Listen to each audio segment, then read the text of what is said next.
Foi até num aniversário meu, há exatamente 30 anos, 30, 40, 31 anos atrás, e que começou a surgir essa ideia da gente montar uma agência júnior. Meu nome completo é Cristina Cardoso, eu nasci no dia 10 de junho, em São Paulo. Eu entrei em RP em 89 e eu fiz os 4 anos de faculdade normal. Trabalhei já em empresas, grandes empresas, trabalhei em assessoria de imprensa, trabalhei já no terceiro setor num outro lugar e faz 10 anos eu estou na Doutores da Alegria. Eu acho que eu tive uma infância super tranquila, assim, super normal, né?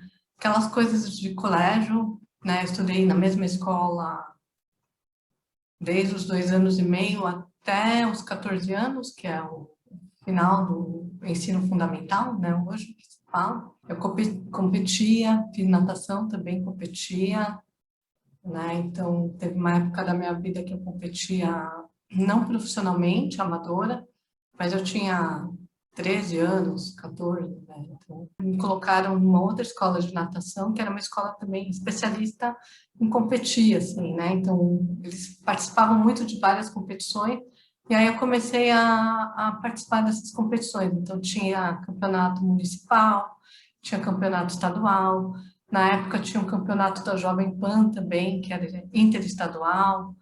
Então, eu participei de todos, ganhei muita medalha, né? Então, foi uma fase muito gostosa, assim. Meu pai trabalhava na área de marketing de uma grande multinacional. Então, ele fazia muito evento, ele criava muita campanha. Então, e aí eu sempre acompanhava ele, né? Os eventos que ele organizava, é, ele me levava muito para o trabalho dele e eu comecei a gostar. E eu comecei a gostar de comunicação, mas eu fiquei muito na dúvida. Aí, quando eu estava no segundo ano, eu fui fazer orientação vocacional fora. E aí me deram uma lista de 10 profissões. E eu fiquei muito na dúvida, falei, não sei o que fazer. Eu não conhecia RP na época. E aí o RP do colégio veio conversar comigo, porque ele viu que eu estava nessa dúvida. Eu fui na feira de profissões, conversei com ele na feira, o cara foi me explicando, eu achei ok, mas aí eu não sabia ainda se eu queria aquilo, se eu queria fazer administração para poder fazer marketing. Eu acabei conversando muito com essa pessoa, que eu nem lembro mais o nome dele, e ele começou a me dar coisas para eu ver de trabalho do que ele fazia dentro da etapa. Então, ele criava campanha, a gente tinha que ajudar a aprovar a campanha, qual arte que a gente gostava mais, né? E ele mostrava como é que eram feitas as artes, aí ele mostrava o jornalzinho da etapa, como é que ele fazia, e aquilo foi me encantando. E a partir daí, no terceiro ano, eu optei prestar relações públicas.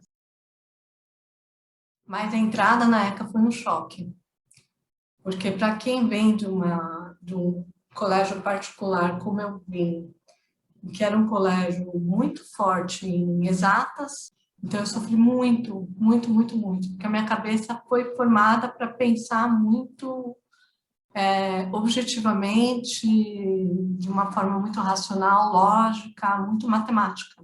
Então, foi o primeiro ano para mim foi muito choque, assim.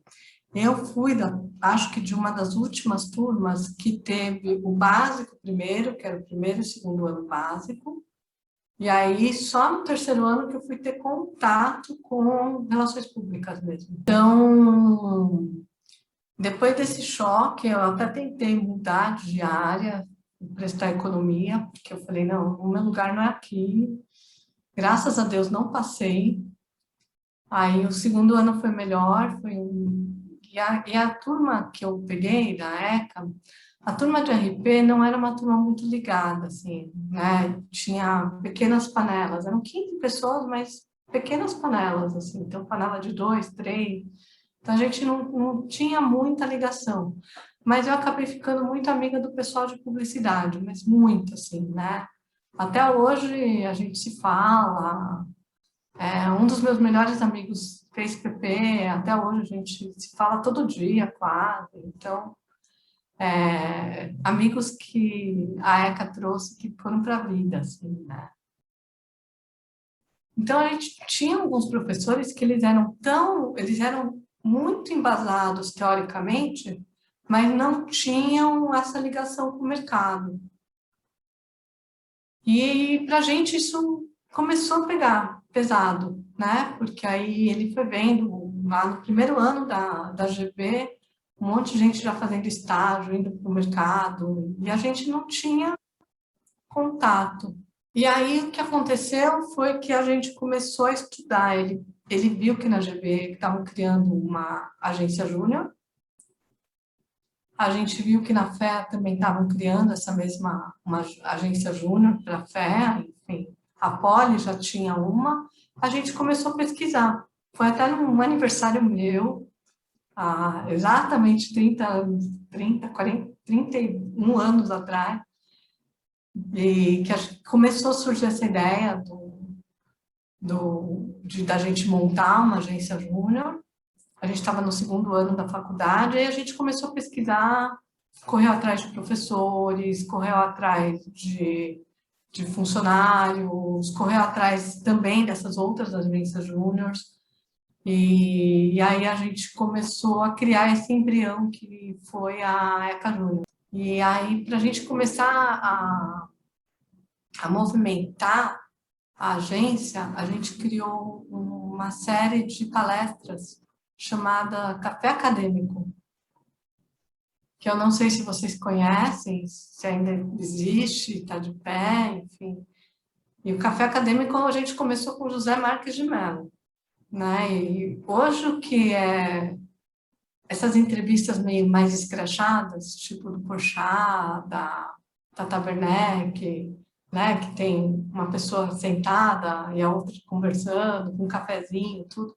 Então, o pessoal da área de PP foi atrás de patrocínio, a gente conseguiu o patrocínio do Café Pilão, Café Melita na época, a gente conseguiu o patrocínio da Copper Cotia, que fazia aquelas batatas caque, né? Suco, a gente conseguiu da Nestlé também bolachinha. Então, na época, a gente distribuía bolachinha, né? Servia bolachinha, café, suco, tudo patrocinado, gente. Imagina isso em 91, sem nada, assim, sem estrutura nenhuma, a gente começou a criar esses cafés acadêmicos aí. Então, a gente fez vários cafés acadêmicos, muito bacana, e aí a gente conseguiu fundar a ECA Júnior, acho que foi em 91. Eu não era da diretoria estatutária no começo, eu entrei depois, na área de RP, então mandava release para o Jornal da USP, a gente foi entrevistado pelo Jornal da USP, pelo Estadão, pela Folha na época, eles fizeram várias matérias, foi bem interessante, assim, né? E aí eu fiquei um ano e meio, mais ou menos, depois eu comecei a fazer estágio, aí eu me afastei da ECA Júnior, e aí acabei me formando, né? Então foram 4 anos muito intensos, assim, né? Que eu curti muito, muito, muito, muito. Eu não sei vocês, mas, assim, a gente adorava a ECA, né? A gente ficava lá de manhã até a noite, porque a gente tinha que pegar o pessoal da noite também, então tinha plantão de noite para conversar com os alunos da noite. Na época não tinha RP à noite, RP foi só entrar à noite, acho que em 98, por aí, foi bem depois, né? Demorou bastante para entrar RP à noite. E a gente se divertia, né? Imagina, com 20 anos de idade, com a idade de vocês, a gente criando coisas, fazendo coisas, né? Colocando aí colocando aí competências, habilidades que a gente depois, na vida adulta, a gente conseguiu usar muito, muito bem, né? Fora a agência júnior, eu fui chamada para ser representante discente de RP no último ano, em 92. Então, nossa, e aí foi quando eu tive contato com o que é a politicagem mesmo, né? Dos professores, da ECA, tudo. Mas foi super bacana porque eu consegui mudar o currículo. Eles já estavam nesse processo de fazer uma mudança de currículo, né, geral, e para tirar muito, porque a nossa reclamação toda era essa, né, que era muito teórico, a gente não estava ligado ao mercado. E aí, então, esse processo da docência, né, que era um cargo que é votado, né, então os alunos votam no representante daquele curso, né, e aí eu acabei entrando como representante discente de relações públicas. Eu tinha que ter contato com muita gente, conversar com as pessoas, saber o que faltava, o que não faltava, né? A gente tinha, então, essa questão do teórico, que era muito forte, assim, a gente gostava muito, sim, da teoria. Hoje eu vejo que isso foi super necessário para entender, inclusive, os movimentos que a gente está tendo, né? Dessa polarização, de tudo que está acontecendo, né? Então, ele dá uma clareza maior, né? Dos papéis, dos lugares de fala, como essas falas estão acontecendo, né? E como é que são essas ações. E aí a gente criou um currículo novo, que ele entrou, se não me engano, não foi em 93, foi em 94, ou 94, ou 95, por aí. Então, foi logo depois que eu saí. Então, eu não vi o resultado disso, não sei como é que está hoje, mas o primeiro ano já era todo misturado, tinha teoria da comunicação, mas tinha teoria de relações públicas, a gente colocou laboratórios no meio do caminho, então, laboratório de redação, laboratório de fotografia, que a gente não tinha, isso aí era privilégio de quem era rádio, TV, cinema, propaganda e jornalismo, só. Então, esse foi um ganho que eu lembro que a gente teve.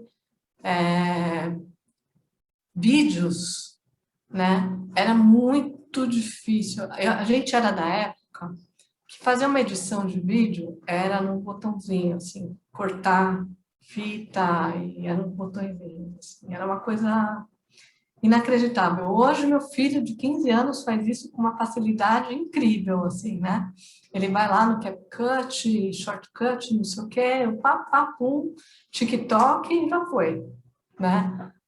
Naquela época era muito complexo fazer.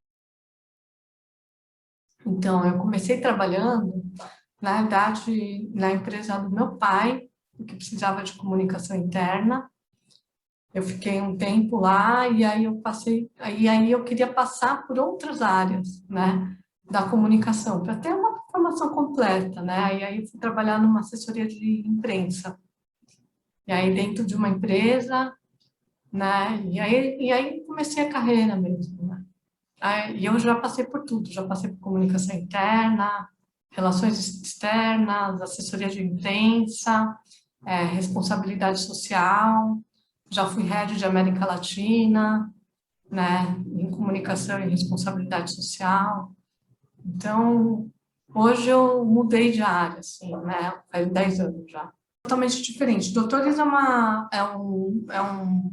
associação ímpar, assim, de tudo que eu já trabalhei em empresa japonesa, já trabalhei em empresa canadense, trabalhei em empresa brasileira, né? Essa empresa japonesa, por exemplo, eu fui demitida por conta da 10 anos atrás, quando teve o tsunami no Japão, né? Eles tiveram um processo muito pesado, era uma empresa de navegação, então eles acabaram tendo que demitir no mundo inteiro, assim.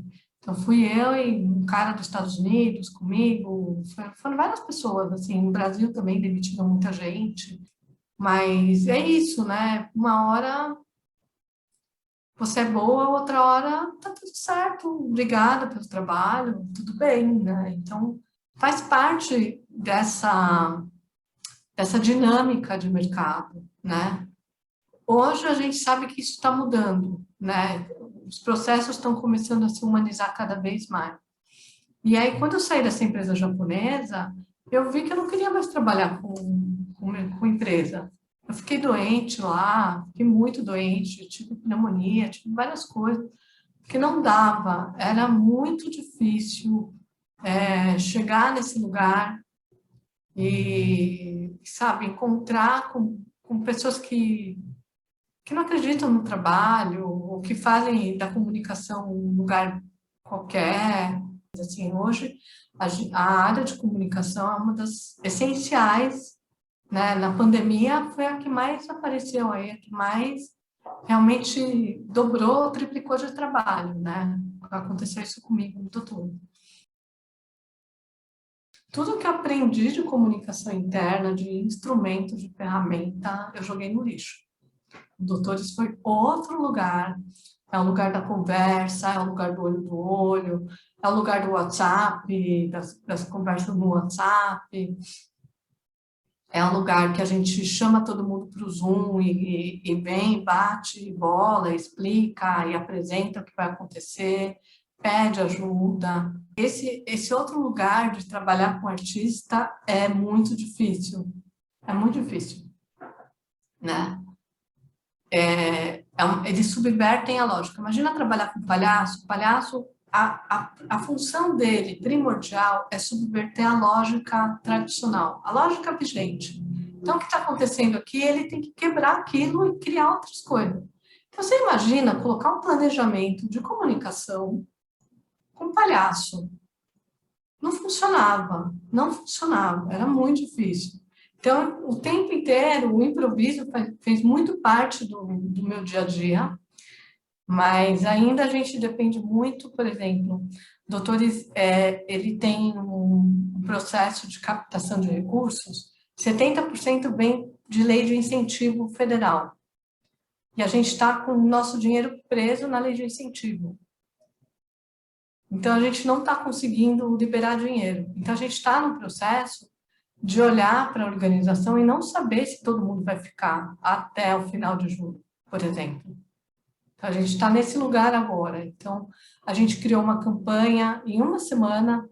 Não sei se vocês chegaram a ver nas redes sociais, vários artistas falando, né, que a gente pode acabar e a gente pode acabar mesmo. A gente não está mentindo, porque depende de uma assinatura de uma pessoa que está com o nosso projeto parado há mais de 130 dias.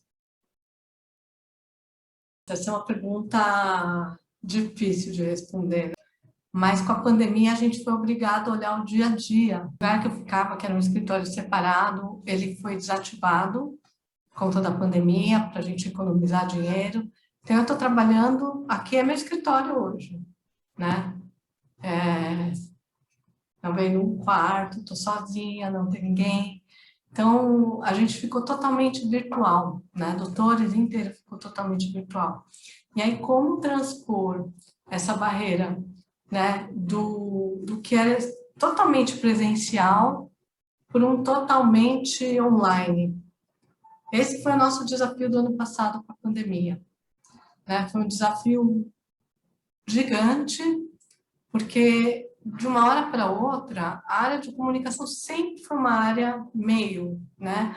Ainda com as redes sociais a gente ganhou um pouco mais de importância, mas a gente era uma área meio para a gente divulgar as nossas ações, né? A gente divulgava, a gente fazia as opiniões políticas, institucionais, a gente divulgava os eventos, né? Os relatórios, mostrava o trabalho, sempre foi uma área muito importante. Mas com a pandemia, tudo ficou na comunicação.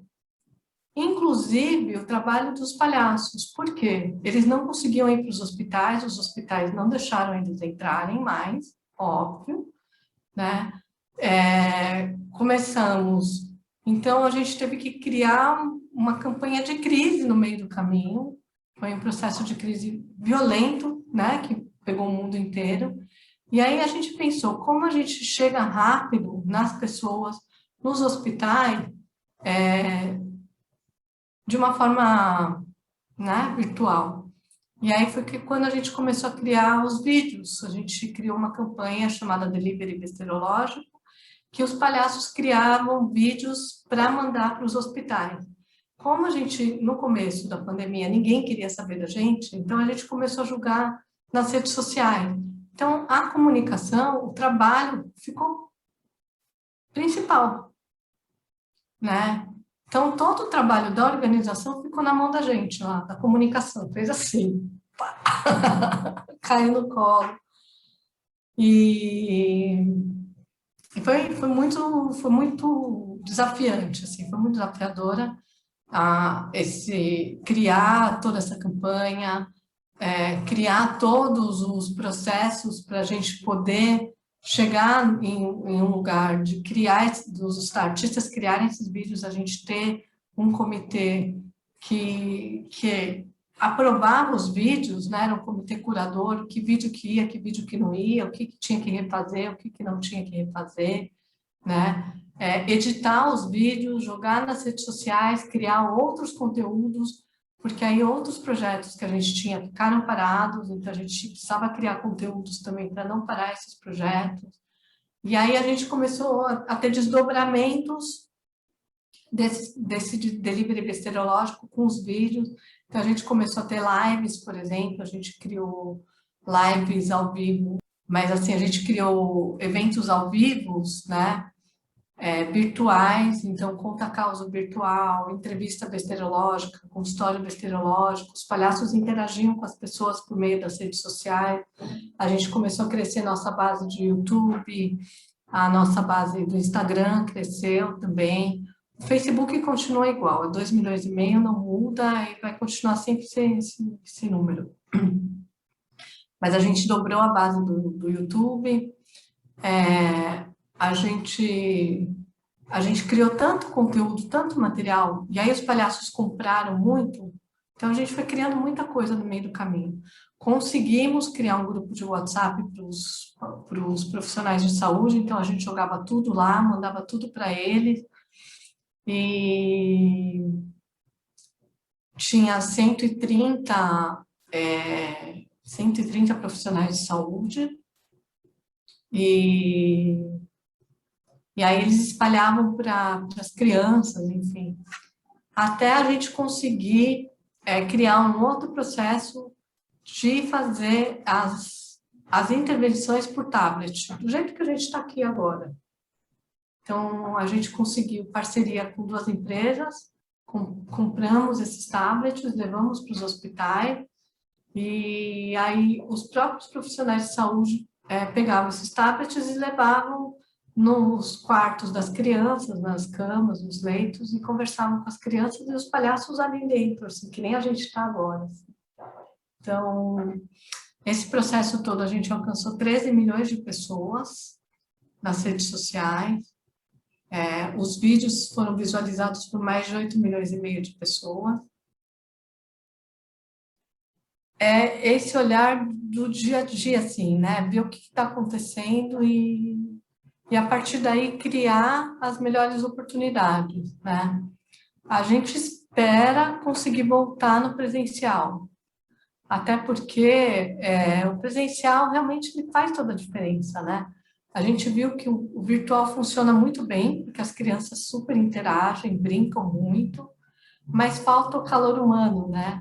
Calor do abraço, o afeto, o olho no olho, né? Essa coisa de tocar nas pessoas, que é muito importante, né? Só o fato de você estar perto de uma pessoa ou de outra já muda a energia, né?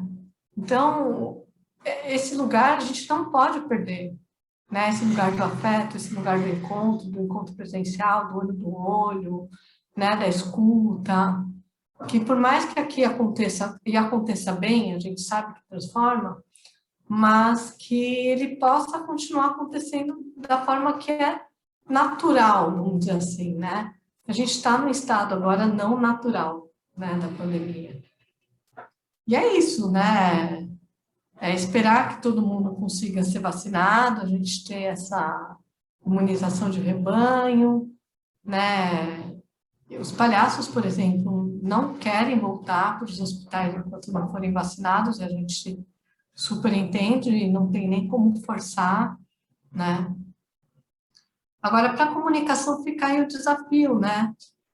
Assim, o que a gente viu desse lugar todo foi que a gente precisa reforçar muito as nossas redes sociais.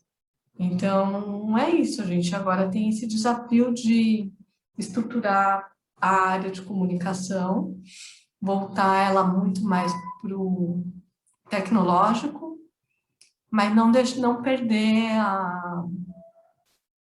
a parte analógica, né?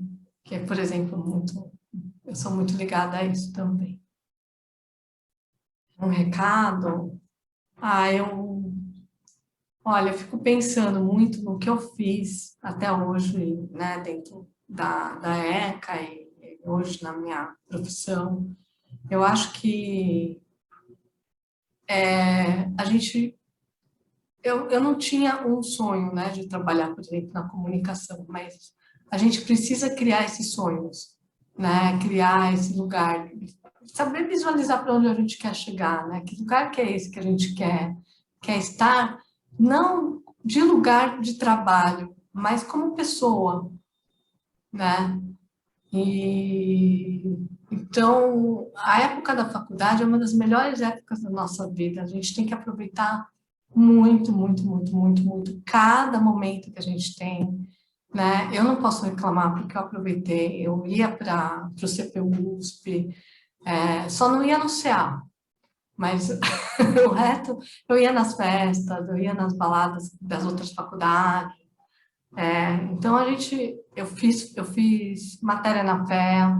Então é assim, eu acho que é colocar esses sonhos em prática, né? O que você quer ser como profissional, como pessoa e como profissional mesmo, né?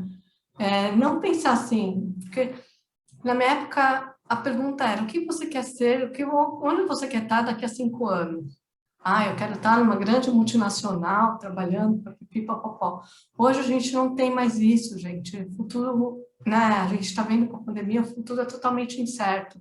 Então, o meu conselho é da gente aproveitar o máximo, né? De vocês aproveitarem o máximo do que a faculdade oferece, de criar outras oportunidades, né? De atividades, de ações, e que isso vocês possam levar para a vida, né? O que a gente criou, por exemplo, com um evento de café acadêmico, saber lidar, como é que você faz um checklist de evento, né? Como é que você faz um release? E você vai aprendendo isso na prática, então é super gostoso, né? É, não deixar também para o último ano para entrar no mercado, né? Se puder fazer um estágio antes ou para a própria ECA Júnior, porque está mudando muito, muito rápido, as coisas estão muito diferentes. Então, quanto antes vocês conseguirem ter também um pouco de experiência, é bacana, mas que isso não atrapalhe essa vivência que vocês têm na faculdade. Curtam muitos amigos, porque são amigos, eu posso falar por mim, para a vida toda, né? Então, a minha turma da faculdade tem 10 pessoas que a gente se fala sempre, né? O tempo inteiro aqui, o grupo do WhatsApp está sempre piscando. Então, é muito legal isso, assim, né?